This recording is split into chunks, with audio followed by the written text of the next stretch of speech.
നമ്മളിനി ഡിസ്കസ് ചെയ്യാൻ പോകുന്നത് ഡൈനാമിക് മെത്തേഡ് ഡിസ്പാച്ച് എന്താണ്. ഇപ്പോൾ ഡൈനാമിക് മെത്തേഡ് ഡിസ്പാച്ച് എന്ന് പറയുന്നത് നമ്മളിപ്പോൾ മെത്തേഡ് ഓവർ റൈഡിങ് നമ്മൾ കണ്ട സമയത്ത് നമുക്ക് എൻ്റെ സൂപ്പർ ക്ലാസ്സിലുള്ള ഷോ മെത്തേഡിനെ ഞാൻ ഹിഡൻ ചെയ്യിപ്പിച്ചിട്ട് എൻ്റെ സബ് ക്ലാസ്സിലുള്ളത് മാത്രമേ എനിക്ക് എന്ത് ചെയ്യാൻ വേണ്ടി പറ്റുള്ളൂ, പ്രിൻറ്റ് ചെയ്യാൻ വേണ്ടി പറ്റുള്ളൂ. അപ്പോൾ എനിക്ക് സൂപ്പർ ക്ലാസ്സിലുള്ള ഷോ എന്ന് പറയുന്ന മെത്തേഡിനെ എനിക്ക് സെയിം മെത്തേഡിനെയും കൊടുത്തത് കൊണ്ട് എനിക്ക് ഒരെണ്ണം മാത്രമേ എനിക്ക് അവിടെ ഓപ്പൺ ആയിട്ട് കിട്ടിയുള്ളൂ. അപ്പോൾ അതുകൊണ്ട് നമുക്ക് ഈ ഒരു മെക്കാനിസം നമുക്ക് റിസോൾവ് ചെയ്യാൻ വേണ്ടി നമ്മൾ യൂസ് ചെയ്യുന്നത്, അതായത് റൺ ടൈം പോളിമോർഫിസത്തിൻ്റെ മെക്കാനിസത്തിൽ നമുക്ക് ഡൈനാമിക് മെത്തേഡ് ഡിസ്പാച്ച് എന്ന് പറയുന്നതാണ് നമ്മളിവിടെ ഇംപ്ലിമെൻറ്റ് ചെയ്യുന്നത്. അപ്പോൾ എന്താണ് ഡൈനാമിക് മെത്തേഡ് ഡിസ്പാച്ച് എന്ന് പറയുന്നത്? അതായത് നമ്മളിപ്പം സൂപ്പർ ക്ലാസ് ആയിക്കോട്ടെ, സബ് ക്ലാസ്സിലായിക്കോട്ടെ, എല്ലാത്തിനും നമ്മൾ സെയിം മെത്തേഡ് നെയിം ഉപയോഗിച്ച് നമുക്ക് കൊടുത്തിട്ടുണ്ടെങ്കിലും ആ എല്ലാ മെത്തേഡ്സിനെയും എനിക്ക് അവിടെ എൻ്റെ ഫൈനൽ റിസൾട്ടൻറ്റ് സെറ്റിൽ എനിക്ക് പ്രിൻറ്റ് ചെയ്യിപ്പിക്കാൻ പറ്റുന്നതിനാണ്, അതായത് റൺ ടൈമിൽ എനിക്ക് അതിന് ആ ഒരു പ്രോബ്ലം റിസോൾവ് ചെയ്യാൻ വേണ്ടി പറ്റുന്നതാണ് എന്തെന്ന് ഡൈനാമിക് മെത്തേഡ് ഡിസ്പാച്ച് എന്ന് പറയുന്നത്. അപ്പം ഒരു എക്സാമ്പിൾ എന്ന് പറയുന്നത്, ഇപ്പം ഡൈനാമിക് മെത്തേഡ് ഡിസ്പാച്ച് എന്ന് പറയുന്ന ഈ എക്സാമ്പിൾ നമ്മൾ ഹൈറാർക്കിക്കൽ ഇൻഹെറിറ്റൻസ് വെച്ചിട്ടാണ് നമ്മൾ ചെയ്തിരിക്കുന്നത്. നമുക്കറിയാം ഹൈറാർക്കിക്കൽ ഇൻഹെറിറ്റൻസ് എന്ന് പറയുന്നത് ഒരു റൂട്ട് നോഡ് ഉണ്ട്. എൻ്റെ ഇപ്പോൾ റൂട്ട് നോഡ് എന്ന് പറയുന്നത് എ ആണ്. അതുപോലെ തന്നെ എനിക്ക് 2 ലീഫ് നോഡ് ഉണ്ട്. ദാറ്റ് മീൻസ് എൻ്റെ ബിയും സിയുമാണ്. അപ്പം നോർമലി ഫസ്റ്റ് നമ്മൾ എ എന്ന് പറയുന്ന ക്ലാസ് നമ്മൾ ക്രിയേറ്റ് ചെയ്തു. എ എന്ന് പറയുന്ന ക്ലാസ്സിൻ്റെ അകത്ത് ഞാൻ ആകെ എൻ്റെ മെത്തേഡ് നെയിം മാത്രമേ ഞാൻ കൊടുത്തിട്ടുള്ളൂ. മെത്തേഡ് നെയിം കോൾ മീ എന്ന് പറഞ്ഞിട്ടാണ് ഞാൻ മെത്തേഡ് കൊടുത്തിരിക്കുന്നത്. ആ മെത്തേഡിന് ഒരു പ്രിൻറ്റിംഗ് സ്റ്റേറ്റ്മെൻറ്റും കൊടുത്തു. Inside of A call me method എന്ന് പറഞ്ഞ് കൊടുത്തു.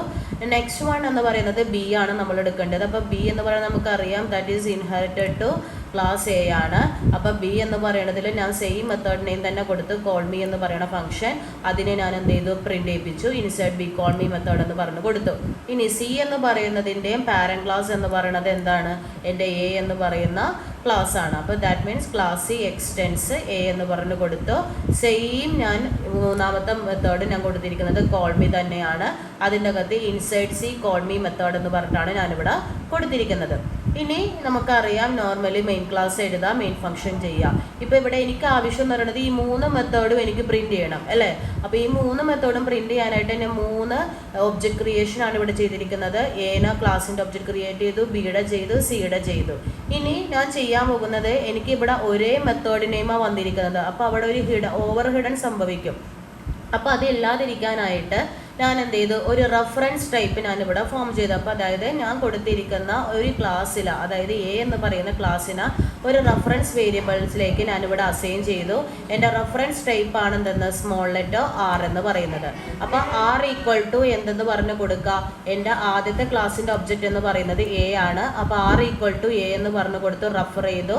ആ ആറിനെ ഞാൻ എന്ത് ചെയ്തു, ആദ്യത്തെ മെത്തേഡ് ഉപയോഗിച്ച് കോൾ ചെയ്തു. അതുപോലെ തന്നെ രണ്ടാമത്തെ റെഫറൻസിനെ ഞാൻ എന്ത് ചെയ്തു, ബി എന്ന് പറയണ ഇതിലേക്ക് കോൾ ചെയ്തു.